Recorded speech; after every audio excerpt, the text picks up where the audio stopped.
సదాశివసమారంభం శంకరాచార్యమధ్యమాం అస్మదాచార్యపర్యంతం వందే గురు పరంపరం. నేటి కాలంలో చాలామంది ఈతి బాధలు అంటే సర్పదోషాలు, కాలసర్పదోషం, కుజదోషం చాలా ఇబ్బంది పడుతున్నారు. దానికి మన పండితుల దగ్గరికి వెళ్తే చాలా ఖర్చుతో కూడుకున్నటువంటి కార్యక్రమాలు చెబుతున్నారు ఈ కాలం. కానీ అందరూ చేసుకోలేరు కాబట్టి దానికి చిన్న చిన్న రెమెడీలు కూడా శాస్త్రంలో చూపించబడి ఉన్నాయి. అవి ఏంటంటే చక్కగా మొదటి విషయం ఏంటంటే ప్రకృతిని ప్రేమించండి, ప్రకృతిని ఆరాధన చేస్తూ ప్రతి చెట్టుకి పుట్టకి లోను కూడా భగవంతుడు స్వరూపమే.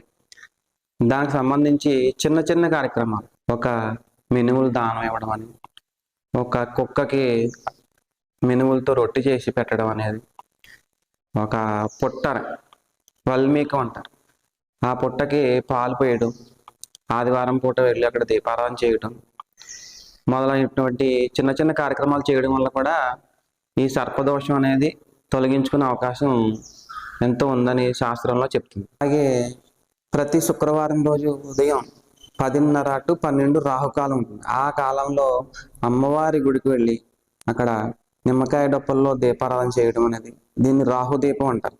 ఇది కేవలం అమ్మవారి దుర్గాదేవి సన్నిధిలో మాత్రమే వెలిగించాలి.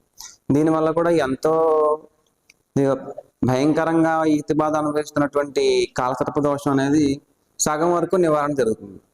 అలాగే జంట సర్పాల ప్రతిష్ట, ఒక శిలామూర్తిగా ఉన్న జంట సర్పాలని ప్రతిష్ఠ చేయడం ద్వారా కూడా రాహుకేతు దోషాలను మనం తొలగించుకోవచ్చు.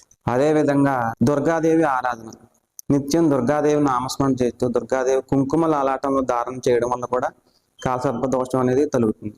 అదేవిధంగా పెద్దవాళ్ళని, వయసులో పెద్దవాళ్ళు అయినటువంటి వాళ్ళని గౌరవించడం, వారికి ఇష్టమైన పదార్థాలు తినిపించడం చేయడం వల్ల కూడా రాహు శాంతించి రాహుగ్రహ సంబంధమైనటువంటి దోషాలు తొలగి ఈతి బాధలు తొలగడానికి అవకాశం చాలా ఎక్కువగా ఉంటుంది.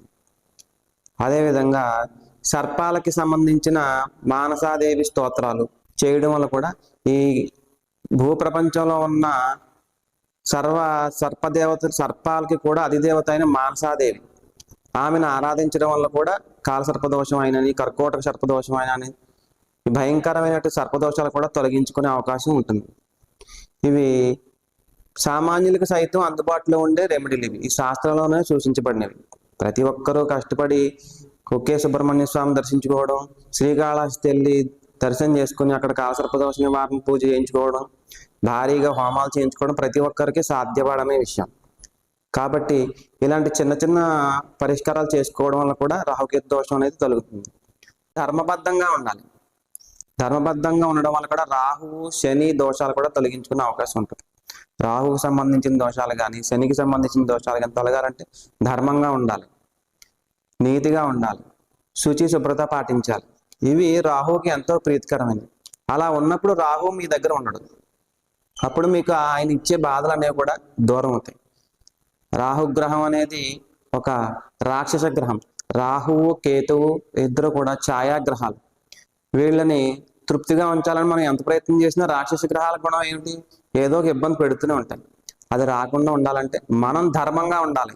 ధర్మంగా ఉన్న దగ్గర అధర్మం ఉండదు. రాక్షస గణం అంటే అధర్మం, అది దగ్గరగా ఉండదు. సో మీరు ధర్మంగా ఎప్పుడైతే నడుచుకుంటూ ఉంటారో, ధర్మాలు చేస్తూ, దానాలు చేస్తూ, ఆధ్యాత్మిక కార్యక్రమాల్లో పాల్గొంటూ ఉండగా ఈ కాలసర్పదోషం కానీ, ఇలాంటి కర్కోటక సర్పదోషం కానీ మీకు ఇబ్బంది కలిగించు. సర్పదోషం ఉంటుంది, కానీ మీరు ధర్మబద్ధంగా ఉన్నంతసేపు కూడా అవి మీకు ఏ విధమైన ఇబ్బంది కలిగించు. ధర్మబద్ధంగా ఉంటూ ఈ చిన్న చిన్న కార్యక్రమాలు చేసుకుంటూ ఉండడం వల్ల అతి తొందరగా సులువుగా మీకు కాలసర్పదోషమే కానీ ఇలాంటి సర్పదోషాలు ఎలాంటివి కూడా నివారణ చెందడానికి అవకాశం ఉంటుంది. ఒక మంగళవారం రోజు వెళ్ళండి. మీకు అంటే పుట్ట దగ్గరికి వెళ్ళి పుట్ట పైన పాలతో తడపండి. అక్కడ నేతితో దీపం పెట్టి చిన్న బెల్లం ముక్క నైవేద్యం పెట్టి ఆ పుట్టకు ప్రదక్షిణ చేయండి. అది చిన్న రెమెడీ. అతి చిన్న రెమెడీలోనే ఇది సూక్ష్మంలో మోక్షం అంటారు దీన్ని. ఖర్చు లేని పని. ఈ చిన్న రెమెడీ చేయడం వల్ల మీ కాలసర్పదోషం ఎంతో భయంకరంగా ఉన్నది కూడా 90% తగ్గే అవకాశం ఉంటుంది. ఎప్పుడు మీరు ధర్మంగా ఉండి ఈ చిన్న చిన్న రెమెడీలు చేసుకోవడం వల్ల మీకు ఎంతో ఇబ్బందికరంగా కలిగిస్తున్నటువంటి ఈ కాలసర్పదోషం కూడా మీకు సులువైన మార్గంలో నివారణ పొందొచ్చు.